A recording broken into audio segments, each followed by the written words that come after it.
Now let me show you what that would look like. I've showed you the normal speed. Now let's look at the reduced speed. Okay? Normal speed is, remember, just for a refresher, da, din, na.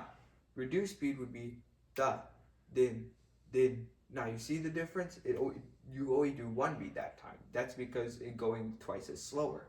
If you do fast speed, it would take four. You would do 4 taps of the hand. So it would be da, din, na.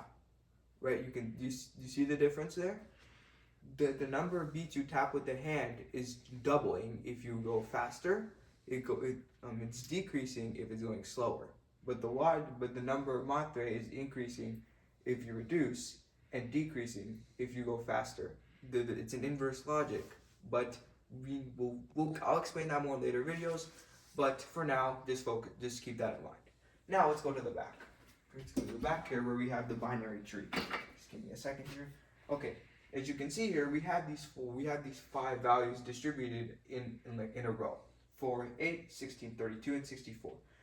This is what you call a tree, and it's easy to see why, because essentially you can think of these as branches, right? Branches holding different values that go and have their own branches that hold different values. This is how you see. This is where the ABC comes in. Remember, ABC have the same amount of matre because we're referencing the front of the board. These values would change depending on where in the list or binary tree you are. So since for normal we're at 8, right? A, B, and C these would all be 8 or whatever value you wanted your word is. But when you're at 4, those values would multiply. Multiply by 1/2 because the speed is increasing. If it was 16, it would multiply by 2.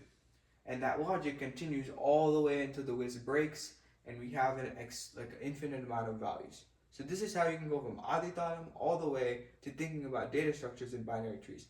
And in my next video, I will be looking at how this can be applied in a real Java program, a very simple one, but an effective one. Thanks guys for the support. Please follow me on my YouTube channel and Instagram. Bye guys.